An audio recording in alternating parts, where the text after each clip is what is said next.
What is up, everyone? My name is Frankie W and welcome back to my life. This is part one of a two-part video I've done for the last 3 years now, or two. This is third. I don't really understand words. This is every single movie I watched in 2024. I keep saying that I want to do monthly recaps of the movies I watched, so this won't be as arduous and painful to film at the end of the year, and I still fail. So 2025, one of my resolutions is to do monthly or every 2-month videos where I recap what I saw. We'll see if I can do that. I might be more sporadic than that, but we're gonna try, guys. We're really gonna try. Guys. I'm not going to talk about every single movie I watched this year. I have reviews on my Letterboxd if you want to see. This video is going to be super long and it's already 2 parts. So this video will be January to June. I'll do the stats and there'll be a little emoji on the screen that says if I've watched or rewatched something. Then the next video will be July to December. I will do the stats for the first 6 months, the second 6 months, and then I'll do all of it January. I watched 8 movies in January, starting with The Boy and the Heron, The Boys in the Boat, Mean Girls, The Beekeeper, The Book of Clarence, American Fiction, The Iron Claw, and Thanksgiving. Mean Girls, I want to say that the movie, I gave it a higher rating than I should have because I had a fun time watching it. Main reason I went was for Renee Rapp because she's amazing, and also I want to see Avantika in more movies, and Joquel and Aului Carvalho. Wow, like everyone except for the main character was eating it up, you know? So I will say, no offense to Ngori Rice, but I wish Katie was casted as someone who could sing. And also I wish that Mean Girls wasn't doing that whole thing that I think a lot of musicals are doing, where they're focusing so much more on it being a pop hit or making songs for the radio that, like, the movie, they're so worried about cleaning up the voices. They're trying to make it so people will listen to this album unrelated to the movie, like make it on the pop charts. Like, that's really what was happening with Wish, and no offense to Miss Julia Michaels, I did not like the music in Wish. Renee Rapp is amazing. I loved the choreography by Kyle Hanagami, and I love Aului Carvalho and Jaquel. And Avantika. Very funny, very funny. The Beekeeper. The Beekeeper was just the most insane movie to come out this year. Well, not the most insane, but like a movie that no one was talking about, but then everyone saw and was kind of like, wait, that was kind of a good action movie. Jason Statham and Josh Hutcherson. And Jason Statham has this line where he's like, the most unprotected people in America are the elderly. You took advantage of them. And it's just so funny. It's a really good action movie though. He like sets someone on fire. The Book of Clarence. The Book of Clarence, how I described it way back when I saw it in January, was vacation Bible study with weed, because that's really what it was. It was just like telling the stories of the Bible, but like adding in palatable ways to describe it, like with weed or with whatever. And it was cool because the guy that plays, oh, I don't remember his name, RJ Seiler, who plays Billy, I believe, in Power Rangers 2017, and he also is in season 3 of Scream the TV series.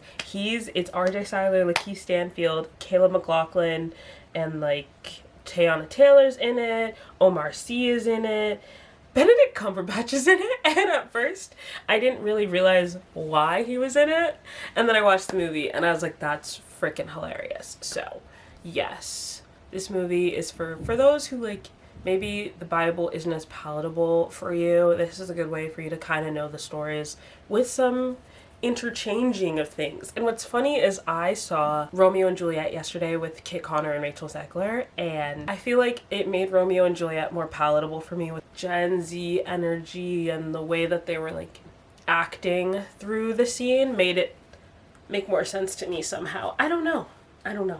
American Fiction, oh my god, I gave this like a 4 or 5 stars. I cannot remember, but I loved American Fiction. A black author who isn't the stereotypical black person. So his book isn't about the black struggle. His book is about just like something, but he's a black author. And because of that, people see him a certain way. So it's kind of, and I also believe this is based on a book that I want to read, but it's just about an author kind of making up an entire fictional, fictitious, fake, I said fake 3 times, a fictitious story that is about some gangbanger, and then he says it and he sells it as a true story, and kind of all of the chaos that ensues from him doing that. Jeffrey Wright, Issa Rae, Adam Brody, Sterling K. Brown, that's what I was gonna say, and Tracee Ellis Ross. Sterling K. Brown really steals the show in this movie, and it shows this compelling relationship between siblings because someone in their family has recently passed away, and it's kind of how they're all dealing with it, but also like there are skeletons in the closet because there's like a reason these siblings aren't as close. There's a reason they're not getting along, and you just it like slowly comes out, and like why the family doesn't get along, or like why like Sterling K. Brown's character is kind of away. It's so good. It's such a good movie. We'll talk about the Iron Claw. Oh my god, American Fiction and the Iron Claw back to back actually truly broke my heart and fucked me up in a way that I just don't think people understand. For those who haven't seen A24's The Iron Claw, it's based on a real story. It's about the Von Erich family, which are a wrestling family. The Von Erichs have like what people would call really bad luck, and it's this devastating story of loss. And I'm going to give a spoiler about what it's about because I think people need to know going into it what it's about, or you're not going to be able to watch it. Zac Efron plays Kevin Von Erich, who's the oldest brother of the Von Erichs, and he's the first son. Yeah, I actually think he is the eldest son. And it's basically about him losing all of his brothers. Every single one of his brothers passes away in some way, and I do think you need to know that going in, because if you're not mentally prepared for that, like there's a lot of people I've talked to. I was talking to one person about this movie, and like I just brought up in casual conversation like I had lost my brother, so it hit in a different emotional weight than I think it will for other people. Turns out that he had also lost his brother, and on hearing that, he didn't want to see it because he didn't want it to trigger him, because it was still much more fresh to him than me. But anyway, it's a tragic and devastating story, and it's just so unfortunate because it's true. And the thing is, he thinks it's the Von Erich curse, which I just know, as someone who's gone through a lot of loss very continuously, like thinking it's a curse is so valid. I personally, like my mom would just say it's a rainy season, so I related to this movie in an insane way, but it ends in a happy ending because what I really love about movies like this that are based on real life, they like show what the aftermath is, and Kevin Von Erich ended up having a really big family, like all his children have children, and like all his grandchildren and family live with him, so I love that for him, you know? Not to completely tone switch, but the last thing I watched in January was Thanksgiving. This was a slasher that came out, I want to say the year before, in 2023, but I watched it in 2024. There was a moment where people weren't watching Thanksgiving because of Spyglass, because Spyglass are the ones that wrongfully terminated Melissa Barrera's contract. And so a lot of people, besides like saying they're going to boycott Scream, were just boycotting Spyglass projects, which is necessary but unfortunate because this was like Milo Manheim's first big screen movie, Addison Rae's first big screen movie. I know she has a Netflix movie, but like this was bigger than that, and I think that a lot of it was hindered. A lot of the traction for this movie was hindered until the new year, and then also because it went to Netflix and did numbers. But it was an okay slasher. I think it gave the slasher vibes of the early 2000s, and it was giving like, it could have been this generation's Scream, but also people say that like Bodies, Bodies is this generation's Scream, so I definitely see where they were going. Patrick Dempsey plays an interesting character as the chief, but I don't know. I think, and I've heard rumors that there's possibly going to be a sequel, and I think if it had another movie, the way they could expand on it would make me a bigger fan of it. I didn't hate it or anything, but I'm just saying, like, I don't know. I feel like I'm not really picky about horror movies, but for some reason I'm like, this one wasn't everything I wanted, you know? Anyway, that's everything. So that was 8 movies in January, and I'm gonna say my favorites of the month were American Fiction and The Iron Claw, and I didn't have a least favorite this month, which is always amazing, not having a least favorite for a month. February, because we're at the end of the year and the movies that I saw this month also released, I can talk about them, but when I start doing monthly releases, I'm just gonna say I saw an unreleased movie and just leave it at that. But the first 2 movies I saw were unreleased at the time. I saw Monkey Man and The Fall Guy, and I'm briefly just gonna say, because I sometimes market movies, I watch them in advance. And that's all I'm gonna say on that, because I don't want my job to be a factor in like my opinion on movies, because I keep those very separate. I saw Monkey Man, The Fall Guy, Lisa Frankenstein, The Black Phone, Shooting Stars, and The Lobster. So that's 6 movies. I've never seen The Black Phone, so it was my first time seeing it that year, and I don't know why this movie didn't get as much traction. I think it's a really good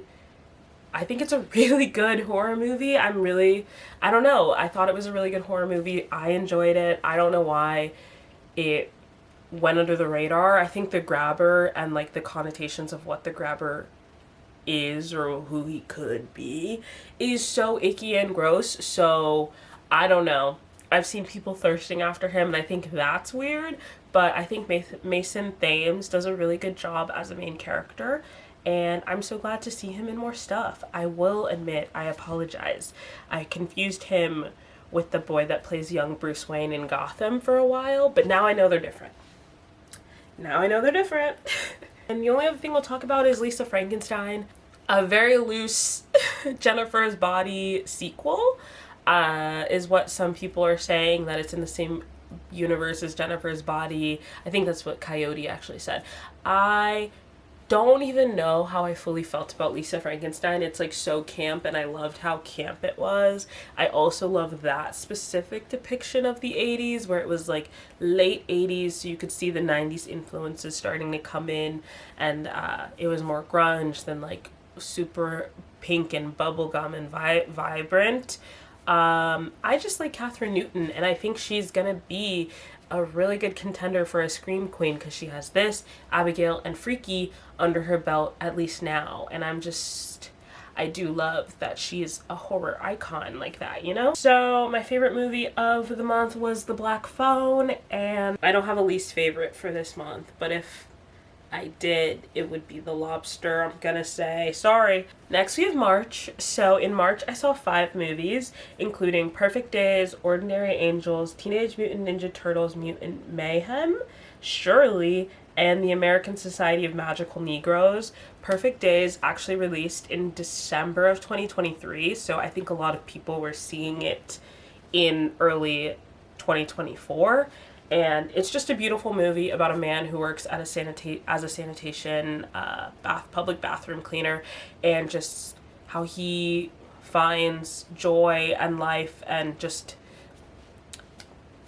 he just finds contentment in the mundane. And he has a film camera actually, and it's the same film camera, not the exact same, but the same film camera I have, and I love that. I was just like, yes, that Japanese brand Olympus film camera. But it was just a really beautiful movie, and you could just see how much joy was taken in the simple things, and it makes you want to stop and think and stop and appreciate and look up at the trees more often. My uncle, before he passed away, actually worked in public schools as a custodian, so I kind of already knew that like world when it comes to just cleaning after other people and like what that means. So sometimes I do have a lot of love and appreciation for our custodian. Next is Ordinary Angels, which is a 2024 release, and it's very similar to The Iron Claw, where it's based on a true story, and it's about this woman who basically while she's reading the newspaper finds out that there's this little girl who needs a surgery. They recently lost their mom. It's a family down on their luck. And she just decides that she's going to, well, she's an alcoholic, and it's as a part of her recovery, she wanted to figure out anyway, she just wants to help this family, and she decides that she's going to raise money for this surgery. And it's just showing how people come together and care for one another, and it's just so beautiful. And I will say that it has obviously some religion ties to it, because it's based on someone's life who was religious. So I don't love that a lot of people were mad that there were religious undertones in it, when it's like, if that's someone's life, you can't take religion out of it, you know? But it's also based on a true story. So at the end, just like the Iron Claw, it showed pictures of the little girl who did grow up to be an adult, and it just like made my heart warm, and I cried like a baby. I was in the theater alone, which is fun but also so unfortunate. Like, no one saw this movie, but I loved it, and I want everyone to know I loved it. I went to the premiere of Shirley. That's the Shirley Chisholm movie featuring Regina King and her sister. I think besides starring in the movie that they executive produced it. I cannot be sure, so please fact check me if I'm wrong, but I went to the premiere for this movie through Girl Wonder, so shout out to Girl Wonder. And it was just a beautiful movie. I personally already know who Shirley Chisholm is because of my mother. My mother is very, very passionate about advocacy, and also me knowing my identity as a Black woman and my history and my roots. So like, I have a book about like Condoleezza Rice on my shelf right here, and I have like Michelle and Brock, and I know who Shirley Chisholm is. But for those who don't know, Shirley Chisholm is actually the first Black woman to ever run for president, and obviously she didn't win, but the fact that she tried is just so inspiring. And I think this movie needed to come out in 2024, especially with how results came about for the election. So this movie is something I'll probably watch and be hopeful, but also like slightly, I don't know what the word is, you know, but like, you can be wishful, but unfortunately the world isn't ready for a Black woman president yet. We've been shown that twice now. My favorite movie or movies of this month were Perfect Days and Ordinary Angels, and my least favorite movie of the month was obviously The American Society of Magical Negroes. In April, I watched 10 movies, and I saw Monkey Man, Back to Black, Shrek 2, Brandy Melville and the Cult of Fast Fashion, Huga, August Detour, D-Day the Movie, Ghostbusters The Frozen Empire, Abigail, Godzilla and King Kong, The New Empire, Spirited Away, and Challengers. So, Monkey Man was the premiere, so I worked the premiere and then I saw the movie. This is the second time seeing Monkey Man. I loved Monkey Man. I think Monkey Man is such an amazing movie, and I love the story behind it as well, with Dev Patel being unsure if this movie was going to get picked up, but then Jordan Peele wanting to be the producer. I love stories like that, and I also love cultural stories, so I don't know. I really like Monkey Man. It's a really good action movie, and I will say one thing that has really annoyed me about reviews that I see for this movie, they're like, guys, the shaky cam was off the wall. Hi, if you watch the movie with like a critical brain, oop, that sounded mean, let me find it. It's very shaky in the beginning when Kid doesn't know how to fight. And it gets progressively less shaky when Kid learns to fight. Anyway, and then I saw Back to Black, so I saw an early screening of this movie. I signed an NDA, so if I hadn't reported this movie in April, I wouldn't have been able to tell you. I have no words. The last thing I'll mention for this month is Challengers. Oh my goodness.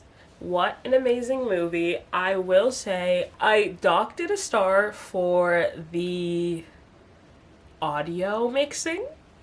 And that might sound a little rude, but I say this all the time, I took one sound mixing class in college and I think I know what the fuck I'm talking about, but the music would be so loud and you couldn't hear the conversation. And I do understand that like the conversation doesn't matter that much. It's more about the vibe and everything. Cool. I want to hear what they're saying. It would be so jarring.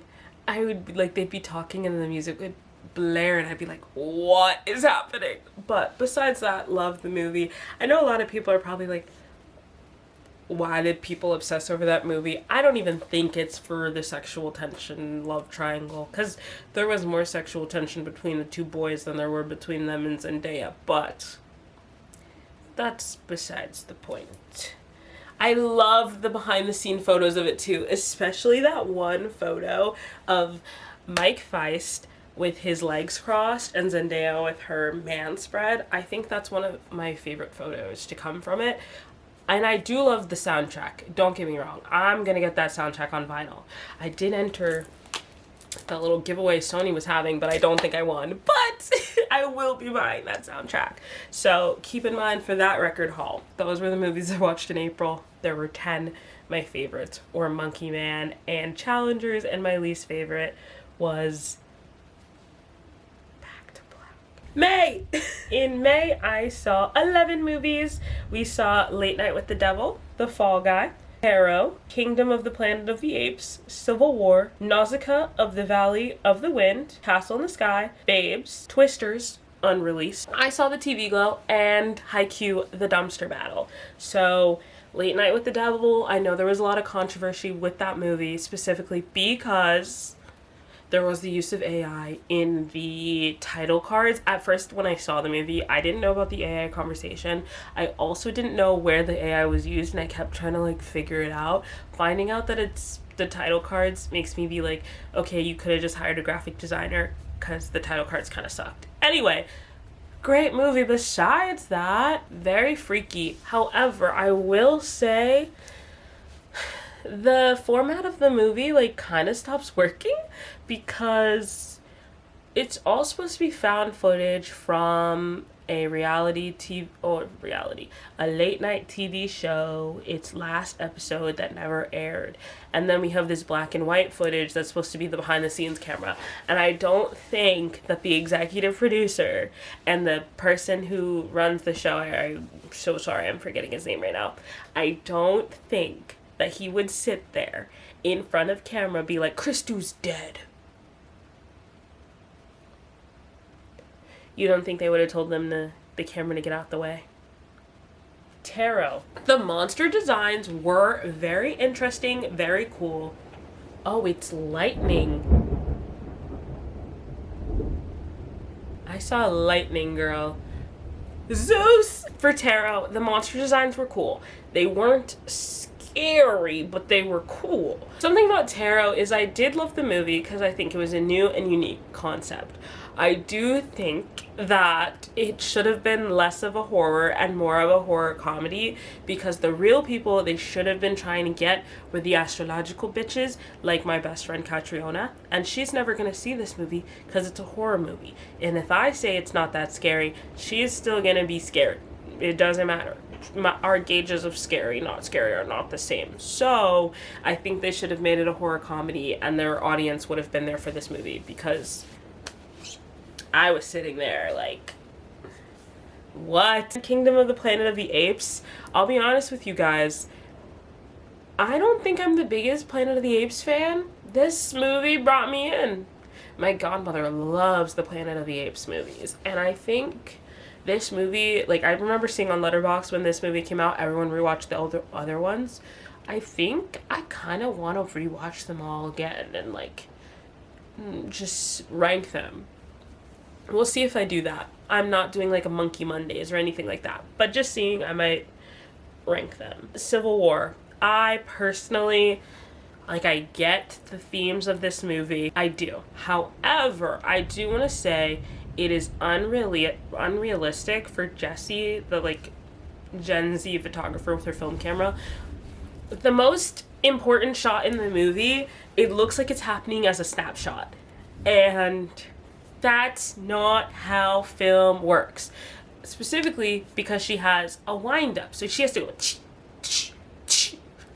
she wouldn't have got as many photos as she did unless she had a point and shoot. And that is all I have to say as someone who has spent time developing film in high school and in college, and someone who still shoots on film to this day. If you wanted that particular scene to be as real and as impactful as it was, Jessie should have had 3 cameras, and one of them should have been an automatic point and shoot.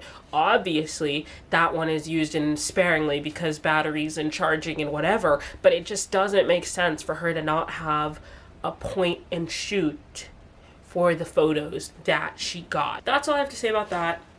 That's all I have to say about that rant. Could go on forever. I saw Babes with my friend Kyla. I think this was her second time watching it and my first. I do just love a movie about female friendship. And it was really interesting to me to watch this woman go through a pregnancy. I don't know. It was just, it's a really good movie about female friendship and kind of like growing apart when you become parents and you have your own commitments and your own family to take care of versus someone taking care of their other family. And it's just an important conversation you have to have with your friends about prioritizing them while also prioritizing your family. I want to talk about I Saw the TV Glow. What a beautiful movie for queer representation, trans representation, identity, and just like not knowing who you are or figuring out who you are. It's a beautiful, impactful movie, and I'm not kidding. When the final scene happened, we all just like were breathing together for a moment. Like we were just all so shocked. And I don't know, I just loved it. I want to see it 20 more times. And it's technically a horror movie, and I would call it more experimental because I don't think this movie resonates with everyone. I also don't think a lot of people understand the nostalgia of it. It was reminding me, and not because I've never seen Buffy the Vampire Slayer, I can't say whether it reminds me of that or not, but a lot of people did bring ties to that. Like,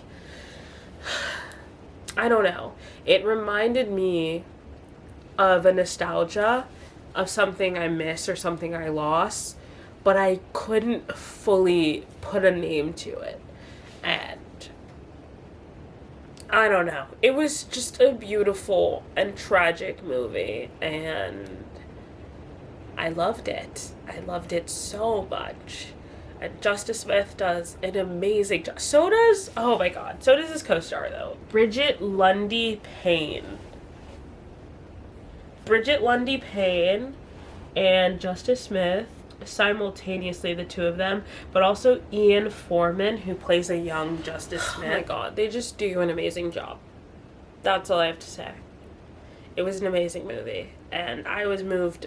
And then a tone switch again. Last movie I watched this month was Haikyuu: The Dumpster Battle. So this is part 1 of a 2-part movie for Haikyuu, which is an anime. Basically, Haikyuu is an anime about volleyball players. It stars Hinata or Hinata, depends on how you say it. I think dubbing says Hinata, but it's spelled exactly like Hinata from Naruto, so whatever. Anyway, Hinata is like this short guy, but he's not really that short. I'm sure he's like 5'6". And basically he wants to play volleyball, but obviously most volleyball players are like 5'10", 6 foot. And so he has this inspiration called the Little Giant that used to be a professional volleyball player that was Hinata's height. And he has been aspiring to play volleyball, and basically he jumps really high. That's his freakish talent. And basically we have a TV series for seasons 1 through 4. Season 1 and 2 are like, I don't want to say 20, maybe 20 episodes long, while season 3 is 10 episodes, and it's specifically like one game happening throughout these 10 episodes. It's so anxiety inducing, but Tsukishima does amazing. Anyway, so it's about this volleyball team making it to the national championship, because it's all a thing. Season 4 basically was a different animation style, and it was shorter, and basically the company was kind of like, hey, budget's tight, we're not gonna keep doing this. And then eventually it came out that they were going to do a movie, and I'm pretty sure the movie's in the old animation style, which is kind of funny, but I'm so excited. I'm so excited. Like, watching the movie brought me so much nostalgia, and I want to watch it like 200 more times. And yeah, I want to see how this ends. I know how it ends. I could give you the ending if you want. The manga is... I could give you the manga spoiler, but if you're just an anime watcher, it's exciting to see how this is going to end. They're in the national championships in Tokyo, and basically there's this other team called Nekoma, which is like the mortal enemy of Karasuno, which is Hinata's team, but Karasuno has fallen off since Coach Yukai got sick, but basically Coach Nekomata of Nekoma and Yukai's son, Kenshin, got in contact and have started this rapport, and so they started doing practice games together, and it's like a friendly competition, and now all of a sudden it's become not frenemies, because they're all actually friends, but it's like friendly competition, and basically it's called the dumpster fight, because Nekoma is the cats and Karasuno are the crows, so it's like the dumpster battle, or the battle at the dumpster, whatever it's called, and it's this whole big thing that hasn't happened in years, and now it's possibly going to happen at the Tokyo National Championship if they both make it brick by brick to the middle. And that's like why season 3 was so impactful, and why it was like one game for 10 episodes, because they beat Shiratorizawa, which is the school that's always gone to Tokyo. It's the way that I could talk about Haikyuu for hours, but the thing I just want to say, very good movie, very excited. I can't wait for part 2. There was a little teaser for part 2 at the end, and yes. My favorites of the month, I'm gonna go with I Saw the TV Glow and Haikyuu and the Battle of the Dumpster, or in the dumpster battle. I don't have a least favorite movie for this month either. Like, I could say Taro or Civil War, but honestly, like, Civil War is specifically because of that scene, and also I think Jessie is annoying, and then Taro, it's because it wasn't scary to me, but I loved it. Last month! Yeah. Okay, guys, it's June. In June, I saw 8 movies, starting with Furiosa, a Mad Max saga, The Watchers, White House Down, Columbiana, The Invitation, Justice League Crisis of Infinite Earths Part 1, Robot Dreams, and Inside Out 2. Furiosa, a Mad Max saga was the first thing I watched this month, starring Anya Taylor-Joy. I have never seen Mad Max. This was my first introduction to it, and finding out that Mad Max picks up exactly where Furiosa ends makes me very happy. I'm very excited to watch it. And Charlize Theron, I believe, is in Mad Max with her little Grinch fingernail locks. I'm kidding, she's bald in. Then I saw The Watchers. The Watchers was not good. Apologies to Miss Shyamalan, M. Night's daughter and disciple. Apparently, compared to the book, it does stray away a bit in parts, and also I just think that, one, I was expecting a scary movie. It wasn't scary at all. The dialogue got a little weird, and yeah, I was disappointed, dog. I was disappointed. Then I saw Justice League Crisis of Infinite Earths Part 1. This is a 3-part movie that Max is like releasing one part at a time on their streaming services. If I like looked in the Walmart $5 buckets, I could find the DVDs, but I want them now. So waiting to watch part 3 had been agonizing, but I love the DC animated universe. And then, oh my god, Meg Donnelly as Supergirl. Meg Donnelly world domination. First, I'm in the 0.01% streams of Tidal. Second, she is Supergirl, one of my favorite characters. Third, there isn't a third yet. Meg, step up. What else are we doing? Robot Dreams. Oh my god. Oh my god.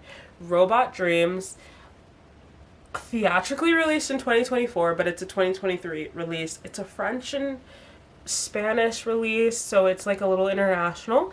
I loved it. There are no words. There's no words spoken, but it's like beautiful. It's such a beautiful movie. And the way that my boss described it at one point, he called it Past Lives but animated.